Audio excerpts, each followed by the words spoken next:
Coming up on Newswatch in Focus, we'll take a look at the headlines from this week's Newswatch coverage.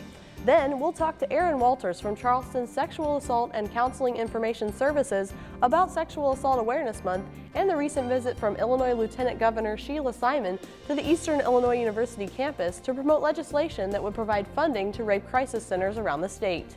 Stay tuned. Newswatch in Focus starts now.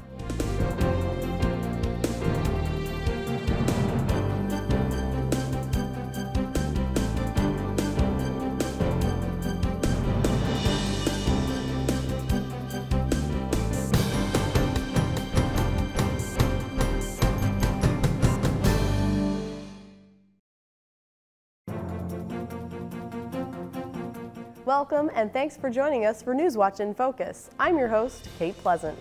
Newswatch in Focus takes an in-depth look at the latest news stories from the greater Mattoon and Charleston area, as well as those surrounding it each week. Here's what made headlines this week on Newswatch. Coles County is mourning the loss of a prominent businessman and philanthropist. 89-year-old Burnham Neal died Thursday morning when his home caught on fire. Officials say the investigation into what started the fire is still ongoing, but it is suspected that the clothes dryer could be the cause, although that has not yet been confirmed. Neal was known locally for his business ventures and generous support of education. Officials say Neal's caregiver and a firefighter were taken to the hospital, but were reported in good condition. Turning to weather-related headlines this week, several freeze warnings were issued this week, causing concern for local farmers and those that own orchards. Local orchard owners say they haven't seen any effects yet from the lower overnight temperatures, and a few even said they may get to open up sales early this year. Orchard owners say as long as the temperatures stay above 28 degrees, damage to their fruit crop will be minimal. And first, farmers worried about planting too soon and dealing with frozen crops, but now they're concerned they may not have enough water. The National Agricultural Statistics Service is reporting nearly half of the state's fields are now rated as short of water. Some local farmers have planted corn, but others say their tractors are parked and waiting for the next rain to come. In Shelbyville this week, the City Council is considering selling their downtown mini park property. The city is currently spending money to maintain the space, and by selling it to a private owner, they could save some of that money. The matter is slated to be brought up at the hearing before the April 16th City Council meeting.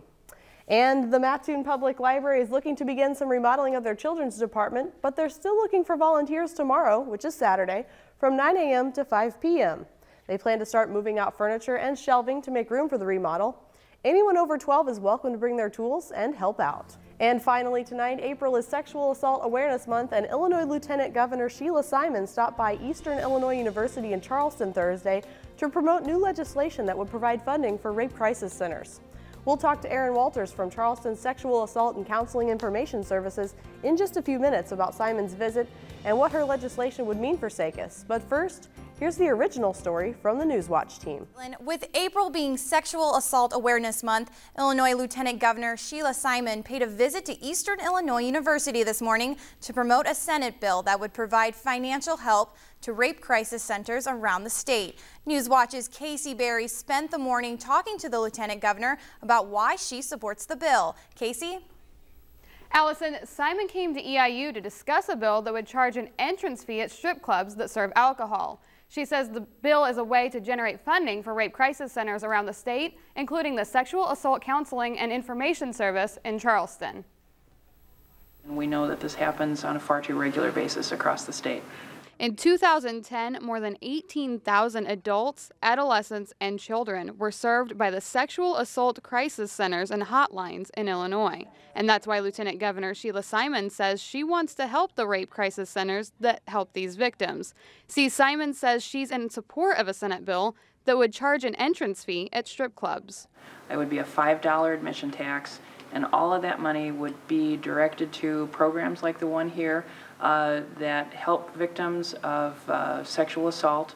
Simon says the budgets for rape crisis centers, such as the Sexual Assault Counseling and Information Service at Eastern Illinois University, have been cut in past years. But she hopes with this money, budgets will stay healthy so survivors of sexual assault can be better served.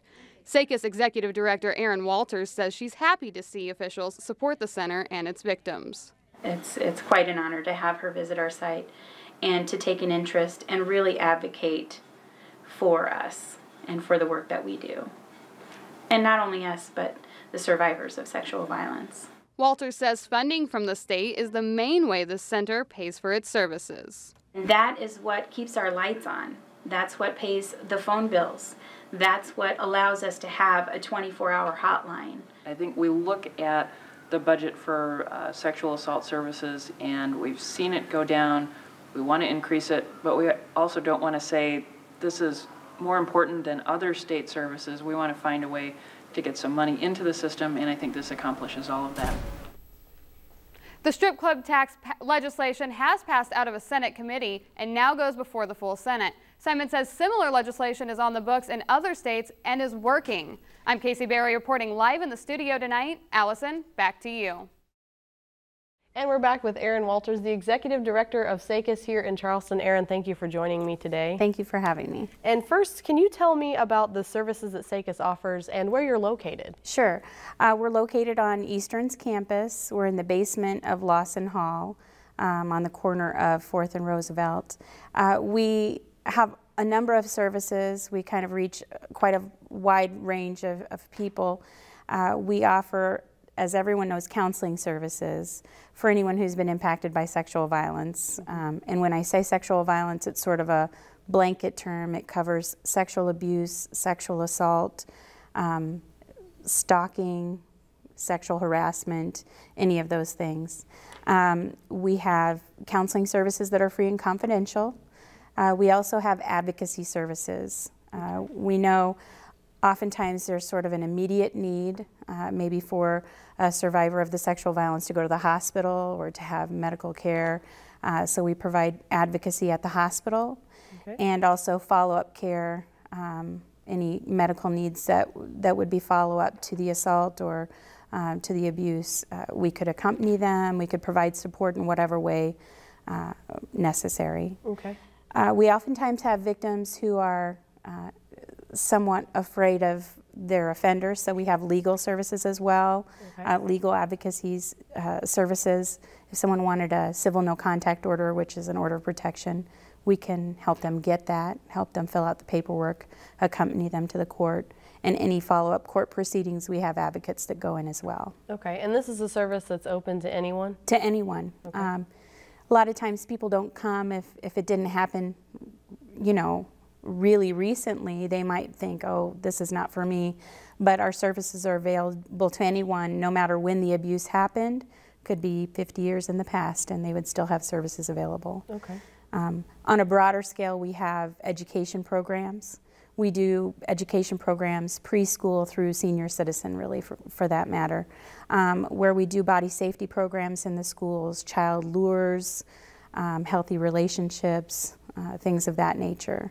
We offer professional programs as well for anyone who might come in contact in a working relationship with victims who have been impacted by sexual violence. Okay. So we have sort of this broad scale, and part of what is important for us is specifically those education programs because they increase awareness about our services. Oftentimes when our education programs are, you know, going strong and we have a very strong schedule for education, our referrals go up.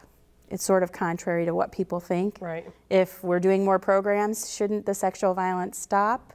That's not necessarily the case. Oftentimes it's when we do more programs, people know and are more aware of our services. Okay. So. And so all of this relies on funding, I assume. You can only do with what you have. Exactly. And I know that Lieutenant Governor Sheila Simon was here and we just saw the news story about that. Can you talk a little bit about where your funding comes from first? Sure. We have funding, we have some federal funding that is reserved exclusively for direct services. That's counseling hours, advocacy hours, things of that nature. We have general funds that are filtered through the state as well. We rely heavily on our state funding. And as I'm sure you're aware and everyone else is aware, social services get cut. And that's been kind of a problem periodically over time. Our services have taken quite a hit.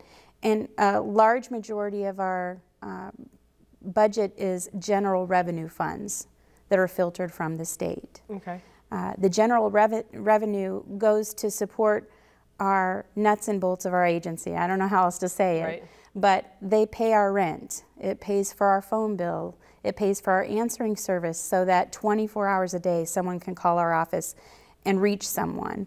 It pays for the copies for all the forms that we have to fill out. And anyone who works in social services knows you're filling paperwork out all of the time.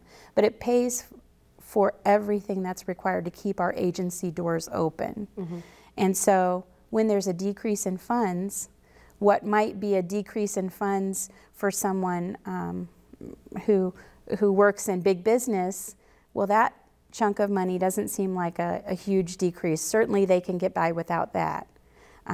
But when you come to a smaller agency, you know, where we're looking at salaries, we're looking at the costs of keeping the doors open, it has a huge impact on our ability to stay open. Okay. So any decreases, of course, and like you said, you're seeing them like many other state agencies and we are. That rely on those funding. So that's part of what Lieutenant Governor Simon was here to talk about, is a new piece of legislation that I know could maybe help provide some funding to agencies like yours.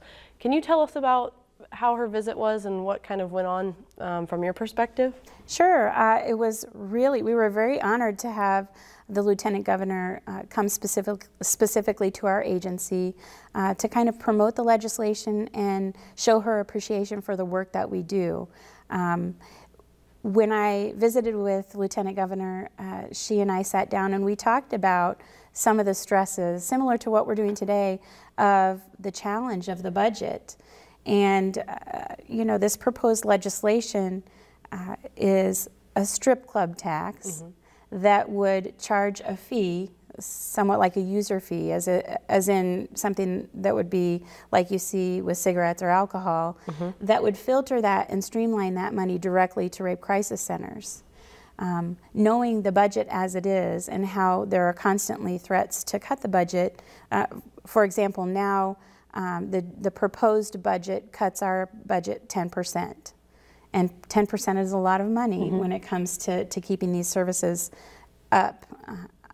And so this proposed legislation would sort of have revenue coming in that would not be assessed across for all the taxpayers to have a tax increase based on kind of the general population. Right. This is a very specific tax. And the thing about the live entertainment industry, in some of those areas we've seen crime goes up, specifically sexual violence sometimes increases. And it's not to say that people who frequent these locations would commit sexual violence, but it is to say that we do see an increase, and so there is a correlation. Okay. There certainly is objectification of women, and this is one way to filter in the funds that would be consistent over time. Okay. Right now, the consistency is sort of non-existent. Okay, so how would this directly help SACIS here in Charleston? Well, directly, this is sort of more of a guarantee of funds. As we go by year after year, the funds have been cut. And after we've had one cut, it doesn't mean we're going to reduce the cuts over time. It's an increase in cuts. Right. So these funds are diminishing over time, and there's nothing to replenish. So for one thing, it would mean a little bit more of a sense of security for us. We don't have that right now, as with many social service agencies. And you know, Lieutenant Governor put it very well. If you have sort of a streamlined method for filtering money directly to the rape crisis centers, then the money that's already reserved in the state budget then would be open to disperse to some other social service agencies who are also experiencing cuts. So it's generating funds without the push and pull of where does this go and how do we rob from one pot to give to another. So that's the trick of it. It was a really great visit. I know I was very honored. The entire staff was really excited that she was able to come.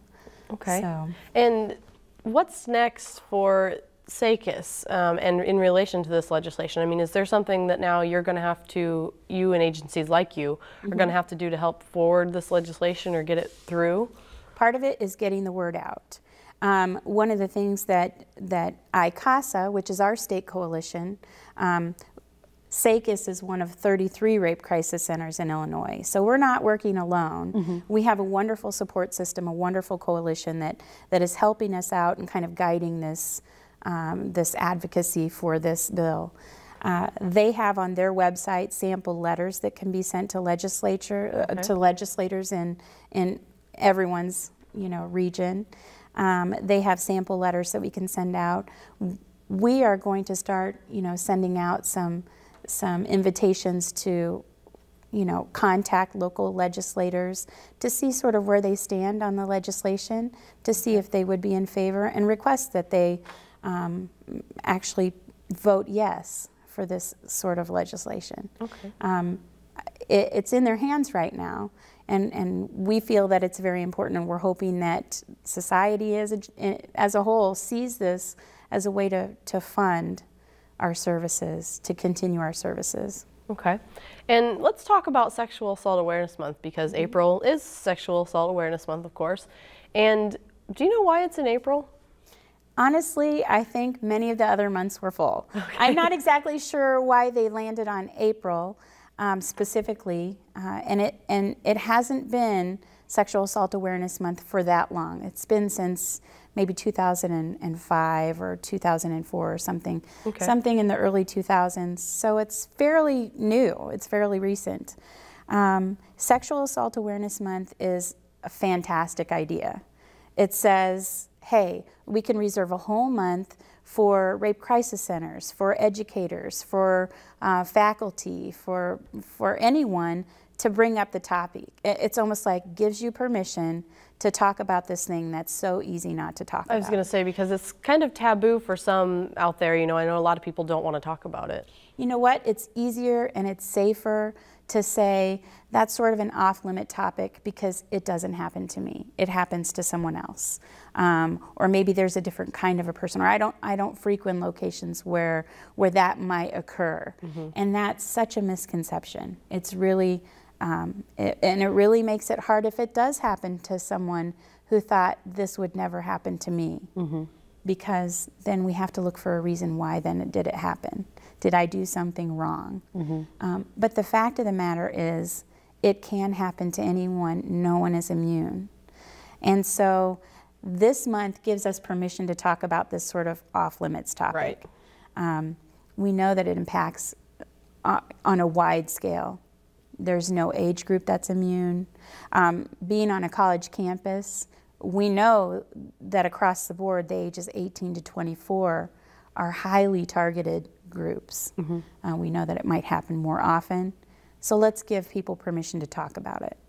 Not only do we then have a way or a means to support the survivors of sexual violence, we also have a way for someone who has not been impacted or who might experience or come across someone who has been impacted. What do I say? What do I even do? How can I support this person? Because much of how that person moves forward is based on initial reactions from the people around them. Okay. And so are there events that SACIS is doing during the month to make people more aware of this and the things they can do, like you said, with intervention? We have had a lot of different little things going on. We did a volunteer appreciation luncheon just this week. We had a visit from the Lieutenant Governor. How cool was that? Certain things like that have come up. We have a fantastic educator. Our educator's name is Ann Wind, and she's doing a fantastic job doing some trainings specifically this month, and some have passed already. We do have a bystander intervention training coming up. How to be a better ally if somebody's been impacted. How can you intervene? How can you, if you see something happening on a continuation of sexual violence, because we know that it doesn't just start with sexual assault. There are things that go in between. How does someone intervene? We have events like that scheduled. Okay. We do have a Facebook page, Sexual Assault Counseling and Information Service. If you do a search for that, you should end up on our page. And if you like the page, then when we do have events, we send out, we create events and you can be notified via Facebook. That seems to be the quickest and the easiest way to communicate because everyone is using social media at this point in time. Okay. We also have one more thing. I would neglect to say it and I would kick myself later. We do have Denim Days coming up. Okay. Denim Days is an event where if local businesses would like to help in some way promote Sexual Assault Awareness Month, then if their employees would be willing to pay $1 to wear jeans on a specific day, we have 2 Denim Days in April, and that's April 23rd and April 30th. If they would like to ask their employees to contribute $1 for wearing a pair of jeans that day, then they can collect from their employees and donate that to SACIS. Okay. The reason we picked denim is because there was a case in the past where a young student, 16-year-old, was taking driver's ed, and the driving instructor picked her up at her house and during the course of that drive sexually assaulted her. And he was convicted, and I think they appealed, and the higher courts decided because her jeans were so tight, she would have had to help take those jeans off, which made it consensual. That's so inappropriate, and it's so highly disturbing on so many levels. And so we pick jeans because we know that's not right. We know that force can happen on many levels, and it's important to recognize that as well.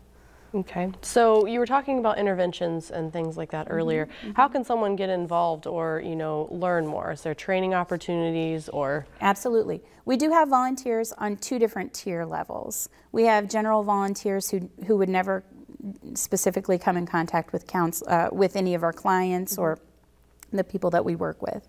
But the people who want to get more involved, we do have a 40-hour training every fall. And in that training, they're able to learn listening skills, counseling skills, crisis intervention skills, how to become a mandated reporter, things of that nature. They learn the laws and how they could help out with legal activities or medical follow-up. That's offered every fall. We will be posting information again on our Facebook page about when that's coming. We do have a website as well, www.sacis.org. It's not as frequently updated, so that's why I'm promoting the Facebook page today. Anyone who's interested can contact our office. We have a volunteer coordinator who is also our administrative assistant, and she does legal and medical advocacy as well, Jana Davis. So if you're interested in volunteering, all you have to do is call and ask for Jana. So it's that easy. So it is that easy. Okay, and real quickly, we have a few minutes left here. Can you talk about the Red Flag campaign? Sure. The Sexual Assault Task Force here on campus coordinated the Red Flag campaign. That is something that addresses healthy and unhealthy relationship characteristics. It was sort of a kickoff for Sexual Assault Awareness Month, but I do believe that it's something that will continue on in the fall because there are so many topics that can be addressed when looking at healthy and unhealthy relationship characteristics. Then I think that it's something that we'll move forward and do again. The Sexual Assault Task Force is an organization here on campus that includes campus and community members. I know that the Counseling Center is highly involved. We have representatives from SACIS serving on the committee. HERC is also highly involved, and there are other entities on campus, faculty, and as I said, community members as well, who come together and say, okay, how can we make a change? How can we raise awareness? What can we do? What are the key times of the year that this would be a good message to relay to others? And we seem to have done really good work in the past, and we hope to continue that. So obviously this came together as a need. There was a necessity for it. Do we see a high rate of sexual assault in our county? In our county? I think that across the board there is no county specifically that I can say, oh yeah, definitely, yeah, here's where where we find the most cases. It is pretty balanced across the board. I would say our campus doesn't have as high a report rating because it's hard to say how many sexual assaults occur with students or faculty within the campus, because so many people live off campus. Right. So we can't really say specifically, but it's happening. Right. It's happening often. And it's something we need to talk about. It is something that we need to talk about. Okay, well, we thank Erin Walters for coming to Newswatch in Focus today and for talking about the topics that you did. And we hope that you'll join us again next week for Newswatch in Focus. But until then, stay tuned for the Four Rivers Ag Report with Fred Peralta. That's coming up next. I'm your host, Kate Pleasant. Thanks for watching Newswatch in Focus. Thanks for watching Newswatch in Focus. Did you know full episodes of our show are available on YouTube? Go to www.youtube.com/WEIU-TV and click on the Newswatch in Focus playlist. Each week we'll put a new episode of Newswatch in Focus online. For more information and news, visit our website at weiu.net 24 hours a day. Thanks for tuning in to Newswatch in Focus. Is there a news story happening in your community? Let us know about it. You can email our newsroom at news@weiu.net. Call us at 581-2911 or write to us at 600 Lincoln Avenue, Charleston, Illinois 61920. Your story could be featured on Newswatch or right here on this show, Newswatch in Focus. For more news all the time, visit our website at weiu.net. Thanks for watching.